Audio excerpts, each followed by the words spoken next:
प्रधानमंत्री नरेंद्र मोदी के लिए, बीजेपी के लिए, आरएसएस के लिए और बिहार चुनाव के लिए आज की रात कयामत की रात है। कल सुप्रीम कोर्ट से एक बहुत बड़ा फैसला, सुप्रीम कोर्ट से देश की राजनीति की दिशा तय करने वाला फैसला निकल करके सामने आने वाला है। वक्फ संशोधन को लेकर के सुप्रीम कोर्ट कल फैसला सुनाएगा। यह खबर जैसे ही आज निकल करके सामने आई, उसके बाद में सारी खबरें फीकी पड़ गई, सारी खबरें छोटी पड़ गई और अब इंतजार है तो कल के फैसले का है कि कल सुप्रीम कोर्ट में क्या होगा। और इंतजार है तो तीन बड़े अहम बिंदु जिनको लेकर के न केवल मुसलमानों को इंतजार है, क्योंकि संपत्तियां उन्हीं की है, मुस्लिम समुदाय की संपत्तियां हैं, और ऐसे में जो तमाम तरह की बातें उस वक्त में कही गई, बड़ी बड़ी वक्फ की संपत्तियों को अरबपतियों के हाथों में देने के लिए यह संशोधन किया जा रहा है, यह कानून लाया जा रहा है, तो क्या सुप्रीम कोर्ट वाकई इन सब पर लगाम लगा देगा? मैंने आज इसी को लेकर के सुप्रीम कोर्ट के वरिष्ठ एडवोकेट और इस मामले में पैरवी कर रहे हैं, उनकी एक पिटीशन है, उसको लेकर के वो पैरवी कर रहे हैं, नरेंद्र नाथ मिश्रा, उनसे मैंने बात की और एक एक चीज को मैंने बारीकी से समझा है और इन्होंने बिल्कुल लेमैन की भाषा में बताया कि कल सुप्रीम कोर्ट से क्या उम्मीद है। क्या वाकई जिस तरीके से सुप्रीम कोर्ट ने मोदी सरकार को एक तगड़ा और बड़ा झटका दिया था इलेक्टोरल बॉन्ड वाले मसले पर, इलेक्टोरल बॉन्ड वाले मामले पर, क्या उसी तरीके से कल होने जा रहा है जब सुप्रीम कोर्ट वक्फ के संशोधन को ही रद्द कर दे, या फिर सरकार की भी इसमें कल जीत होने की संभावना है? तो इस पर वरिष्ठ एडवोकेट क्या कह रहे हैं और सुप्रीम कोर्ट में किस तरह से पहले संकेत निकल करके सामने आए, क्या कुछ कल हो सकता है, क्या कुछ कल के लिए उम्मीदें लगाई जा सकती है, उस पर मैंने तीन बिंदुओं पर पूरे मामले को समझने की कोशिश की है। सबसे बड़ा अहम पॉइंट यह है कि क्या पहले से वक्फ घोषित संपत्तियों को डी नोटिफाई किया जा सकता है या नहीं। सुप्रीम कोर्ट कल इस पर क्या कहता है। कलेक्टर की जांच पूरी होने तक जमीन को वक्फ मानने का प्रावधान लागू रहेगा या नहीं, इस पर क्या फैसला होगा। और तीसरा सबसे बड़ा बिंदु, सबसे बड़ा अहम पॉइंट, वक्फ बोर्ड और केंद्रीय वक्फ परिषद की संरचना में केवल मुस्लिम सदस्यों की अनिवार्यता संवैधानिक है या नहीं।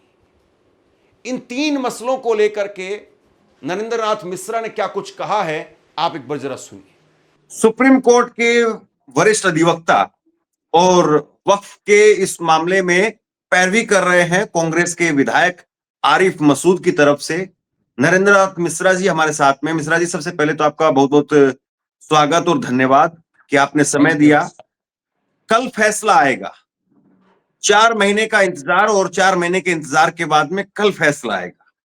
आपकी क्या तैयारियां हैं और आपको क्या उम्मीद है? देखिए, पहले तो मैं आपके माध्यम से, इतने बड़े चैनल के माध्यम से आपने मुझे टाइम दिया, उसके लिए शुक्रिया। पूरे भारत देश की जनता को थैंक यू।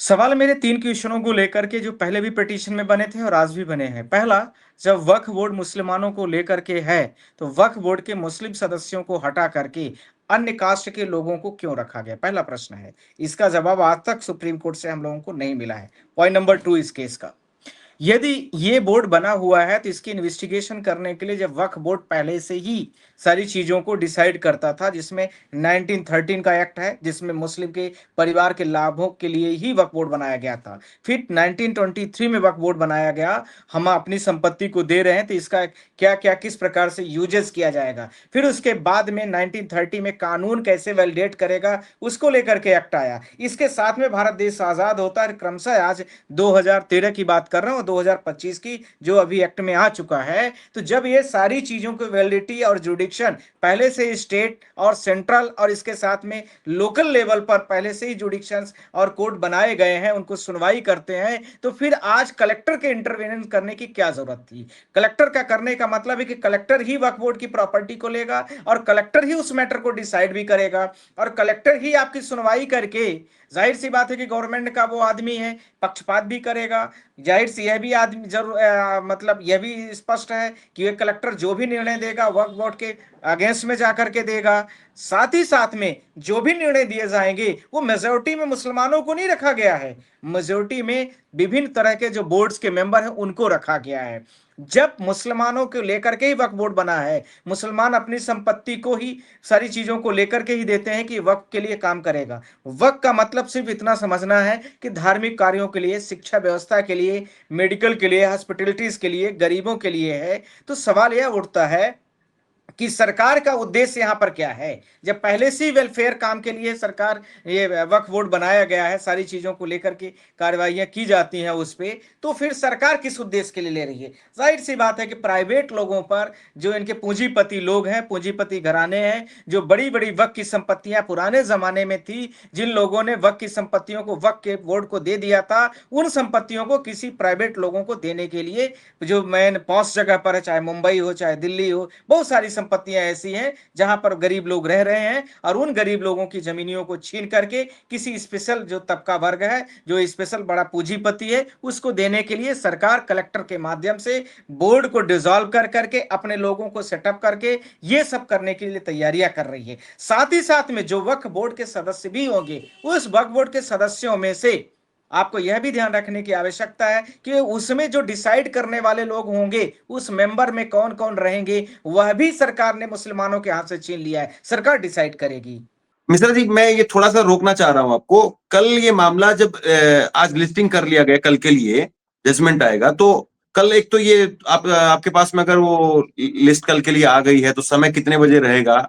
और दूसरा ये कि जब इस पूरे मामले को लेकर के पैरवी के समय पर जब दलीलें दी गई थी, बहस हुई थी, तो उस वक्त में कौन सा पर्टिकुलर जो है वो आपको लग रहा था कि यहां पर हमने जो है वो एक तरीके से आपके जो विरोधी थे उनको डिफीट किया था?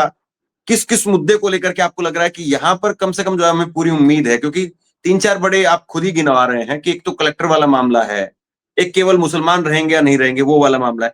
तो किस मुद्दे पर जो है वो आपको लग रहा है कि यहाँ हम पूरा श्योर हैं कि यहाँ पर तो हमारा कम से कम जो है जरूर सुना जाएगा?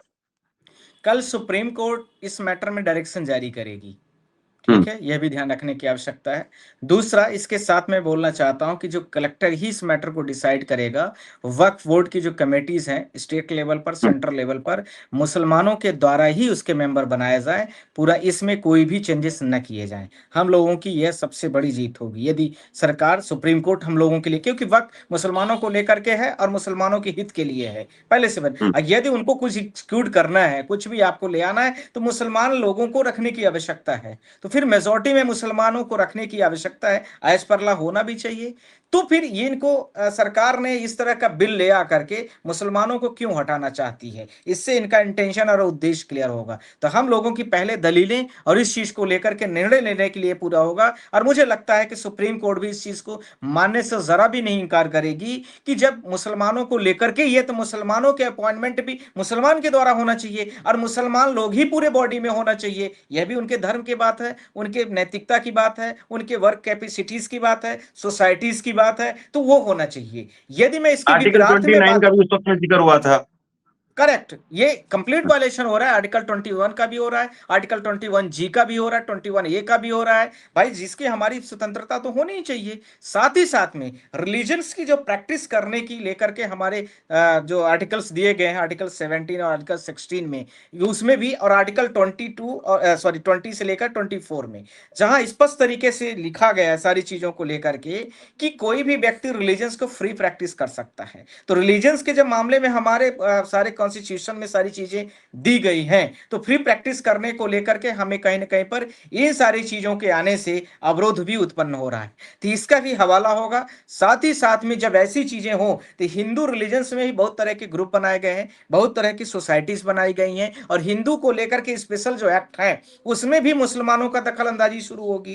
पार्सियन का बनाया गया उसमें भी दखल अंदाजी शुरू होगी। इसी प्रकार से क्रिश्चियनिटी की भी होगी, मतलब, और इसके साथ में जो सिख हैं उनके में भी होगी। तो फिर एक दूसरे से जो रिलीजन से स्पेसिफिक हमारा भारत देश जो सेकुलर कंट्री है उसका कॉन्सेप्ट कहीं ना कहीं पर यह बाधित हो रहा है। और इसी प्रकार से हम लोगों की पूरी कल की तैयारी रहेगी कि इनको किसी भी प्रकार से मुसलमानों की जो वक्फ बोर्ड की जमीन है, जो सरकार का जो लॉज है, उस पर कंप्लीट तरीके से स्टे डायरेक्शन जारी किया जाए और सरकार को कोर्ट जो डायरेक्शन दे कि इसको रिवर्ट करे और सरकार इसमें संशोधन करे कि इन चीजों पर बिल्कुल आप पूरी तरीके से इसको हटाइए।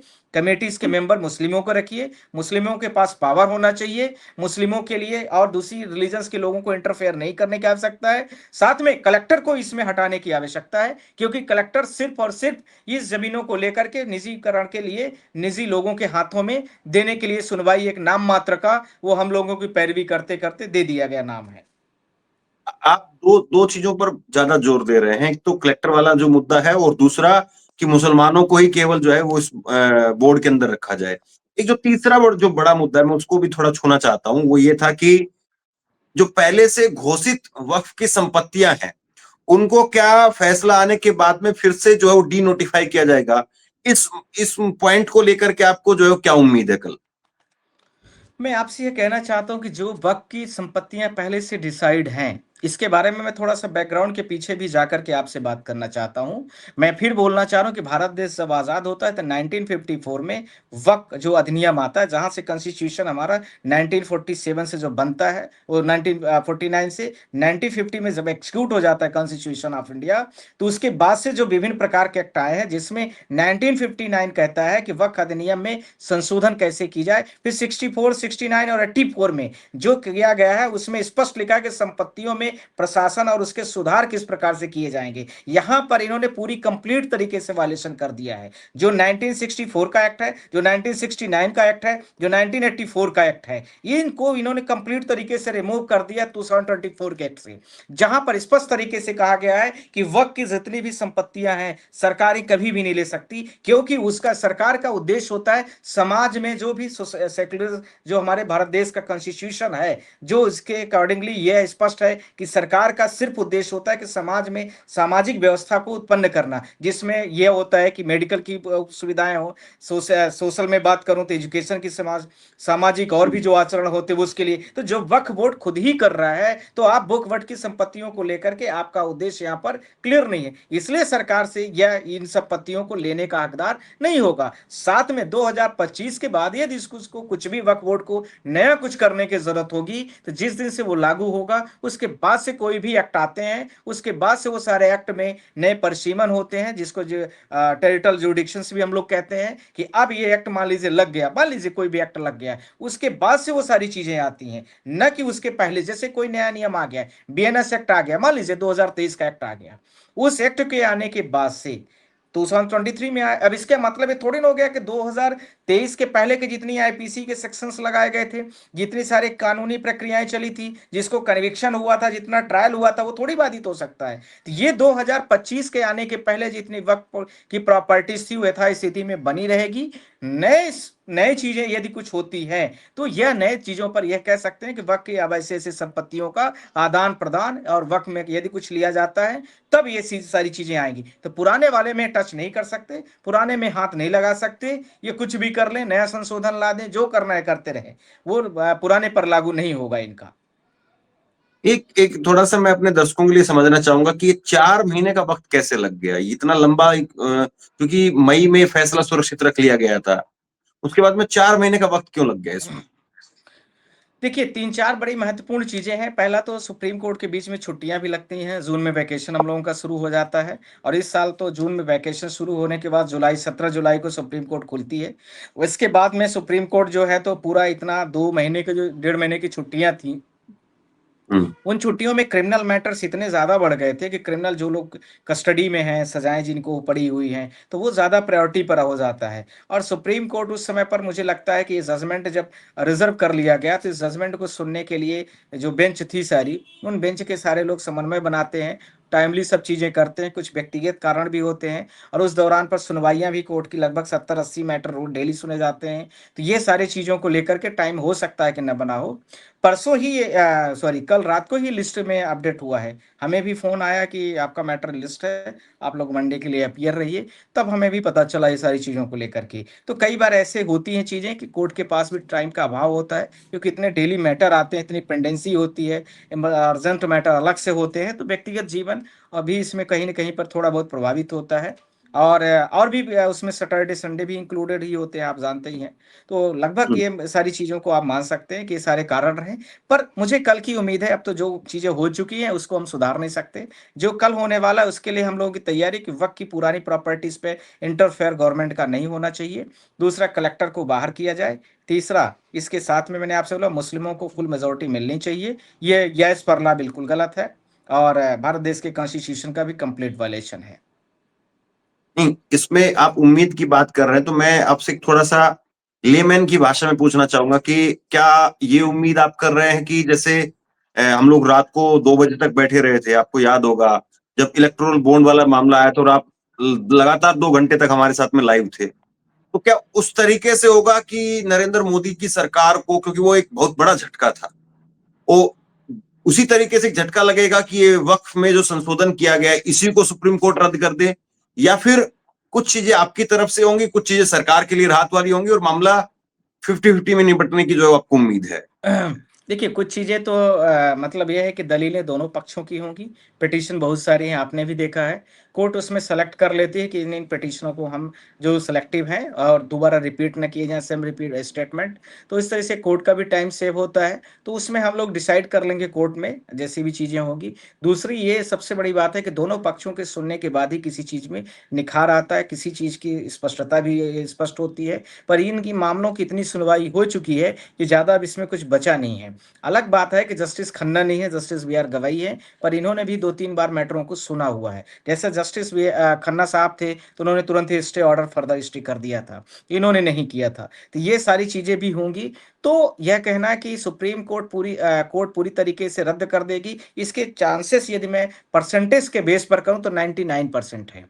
और इसमें सरकार जो उद्देश्य पर बैठी है कि बड़े लोगों को हम इस प्रॉपर्टीज को लेंगे और मुस्लिम वर्ग को परेशान करेंगे, पीड़ित करेंगे, तो ये जो उनका उद्देश्य विभिन्न प्रकार से गैर नैतिक तरीके से सरकार चलाने की जो प्रथा है, बुलडोजर प्रथा जो हम लोगों ने रोक लगवाई, आपको पता है, सेलेक्टिव लोगों के घर गिराना, और बहुत सारे तरह तरह के कानून जो होते हैं वायस होकर के, जो रिलीजन वाइज्ड होते हैं, वो सब करने की जो प्रथा है उस पर अंकुश लगेगी। मुझे लगता है कि ऑनरेबल जस्टिस इसको रद्द करेंगे, मुझे पूरी उम्मीद है। और यदि मैं 1% कहूं कि मतलब सरकार के फेवर में जाना चाहेगी, मान लीजिए सरकार के फेवर में कुछ होता है, तो सिर्फ इतना हो सकता है कि इन चीजों में सुधार किया जाए, उसका डायरेक्शन देंगे कि आप इन चीजों पर सुधार करके फिर हमें अमेंडमेंट करके फिर लेके आइए मेरे सामने, तब मैं इसकी कुछ सुनवाई करूंगा। यह भी बनने के पूरे रास्ते हैं, यानी दोनों हैं, या तो आप इन चीजों को खत्म करेंगे, या वक्फ बोर्ड का जो वक्फ एक्ट 2025 है उसको कंप्लीट तरीके से आप इसको खत्म कर देंगे। ये दोनों रास्ते खुले हैं। एक का चांसेस 99% है, एक का चांसेस सिर्फ 1% है। तो कुल मिलाकर के कल का दिन देश की राजनीति में एक बहुत बड़ा दिन है, और कहीं ना कहीं मोदी सरकार की पूरी नजरें, सब कुछ जो है वो इस बात को लेकर टिका हुआ था कि वक्फ को लेकर के किस तरीके से फैसला आता, क्योंकि मिश्रा साहब आप भी जानते हैं इस बात को कि कैसे बीजेपी इस चीज को भुनाएगी अगर ये फैसला उनके हक में चला गया था। और सबसे बड़ी बात यह कि कल प्रधानमंत्री हैं भी बिहार में ही, कल वो पूर्णिया जा रहे हैं, पूर्णिया में एक एयरपोर्ट का उद्घाटन करने जा रहे हैं। तो कहीं ऐसा ना हो कि फैसला जो है वो उलट आ जाए और नरेंद्र मोदी का पूरा दौरा ही फीका पड़ जाए, क्योंकि अगर फैसला उलट आया तो जाहिर सी बात है सारी हेडलाइन और सब कुछ चेंज होकर के इधर आ जाएगी। और ये चुनाव में कितना असर डालेगा, कितना नहीं डालेगा, इसको तो देखेंगे, राजनीतिक तौर पर भी इसको समझा जाएगा, और कल फैसले के बाद में इसकी समीक्षा होगी कि कल कोर्ट में जो इसको लेकर के क्या कुछ कहा जाता है। हाँ, कुछ आप ऐड कर रहे हैं? धर्मेंद्र जी, एक बात मैं बड़ी स्पष्ट कर रहा हूँ, chief justice B R Gavai ने परसों बोला, एक बड़ी अच्छी बात बोला है। सुप्रीम कोर्ट भारत देश का जो तंत्र है, वह भारत देश के जो अभिन्न अंग और भी हैं कॉन्स्टिट्यूशंस के, उस अंग में यदि काम प्रॉपर तरीके से नहीं करते हैं, तो सुप्रीम कोर्ट हाथ में हाथ रख करके नहीं बैठ सकती है, स्पष्ट कर दिया है। दूसरा, सुप्रीम कोर्ट ने यह भी लाइन को तय किया है कि भारत देश की और भारत की सरकार को नेपाल जैसे जो इंटरनल डिस्टरबेंस से जो इस प्रकार के वहां पर चीजें हुई हैं, बड़ा उदाहरण है देश के लिए। आपने देखा कि भारत देश के सन 1900 से मैं पहले की यदि बात करता हूं तो श्रीलंका हो, बांग्लादेश हो, म्यांमार हो, इसके साथ में अफगानिस्तान, पाकिस्तान, सब भारत के अभिन्न अंग है, ध्यान रखने का आवश्यकता है। तो मैं यह भी कहना चाहूंगा कि सबके सांस्कृतिक संबंध भारत से आज भी है, और हो सकता है कि आपके भी रिलेशन नेपाल वगैरह में शादी विवाह के बहुत सारे हमारे जानने वालों के बहुतों के हैं, तो ये भी हो सकते हैं। तो ये मैं कहना चाहता हूं कि जिस तरह से चीफ जस्टिस ने कल भी बोला है कि भारत देश के जो प्रधानमंत्री हैं या भारत देश की जो सरकार है, उसको वहां से सीख भी लेना चाहिए। मुझे लगता है कि सीख में जो सारी चीजें चल रही हैं, वह कल सुप्रीम कोर्ट के चीफ जस्टिस BR गवई इस जो ये कानून लाया गया है, इस कानून के माध्यम से एक सीख भी देने की कोशिश करेंगे कि यदि आपने गलत किया है, और उन्होंने जो स्पष्ट किया था कि यदि कोई तंत्र सही तरीके से काम नहीं कर रहा है, तो हमारी जिम्मेदारी है कि न्यायपालिका सही तरीके से उसमें हाथ में हाथ रख करके नहीं बैठेगी। तो मुझे लगता है कि कल यह भी दिख जाएगा कि न्यायपालिका ये इसको पूरी तरीके से क्या क्या हम लोगों को रिलीफ देती है। ठीक है, बिल्कुल। ये CJI BR गवई के लिए भी एक तरीके से अपने आप में उनके कार्यकाल का एक बहुत बड़ा फैसला होगा अगर वो इसको करते हैं कल, क्योंकि संजीव खन्ना रिटायर होने से पहले कर सकते थे, लेकिन जाते जाते वो इसको पोस्टपोन करके चले गए। तो कल जो है वो इंतजार रहेगा मिश्रा साहब, और कोशिश करेंगे जिस वक्त में फैसला आ रहा हो उस वक्त में भी लाइव आपके साथ में जुड़े, या शाम को कल इस फैसले को लेकर के क्या कुछ असर रहता है, क्या कुछ निकल करके आता है, कल एक बार फिर आपके साथ में जुड़ने की कोशिश करेंगे। आज आप आए, आपने बारीकी से हर पहलू पर नजर अपनी जो है वो यहाँ पर नजरिया वो भी सामने रखा और लोगों को समझाया। अब देखते हैं कि कल इसमें क्या कुछ निकल करके आता है। आपका बहुत बहुत धन्यवाद। आपसे कुछ कहना चाहता हूं, आज के वक्त में पत्रकारिता करना कितना मुश्किल काम है, लेकिन अगर ऐसे में भी कोई आपकी खबर दिखा रहा है, कोई आपके मुद्दे पर बात कर रहा है, तो आपको भी उसका साथ देना चाहिए। अगर आपको लगता है कि मेरी पत्रकारिता सही है, मैं आपके लिए आपकी खबर वो दिखा रहा हूं, तो ऐसे में आप मेरा सहयोग कीजिए। आप इस वीडियो को जब लाइक करेंगे तो लाइक के साथ में ही एक थैंक्स का बटन आपको दिखाई देगा, उस थैंक्स के बटन पर आप क्लिक कीजिए और जो भी सहयोग राशि दे सकते हैं वो दीजिए। दूसरा, आप चैनल को ज्वाइन कर सकते हैं और चैनल को ज्वाइन करके भी मुझे मदद कर सकते हैं।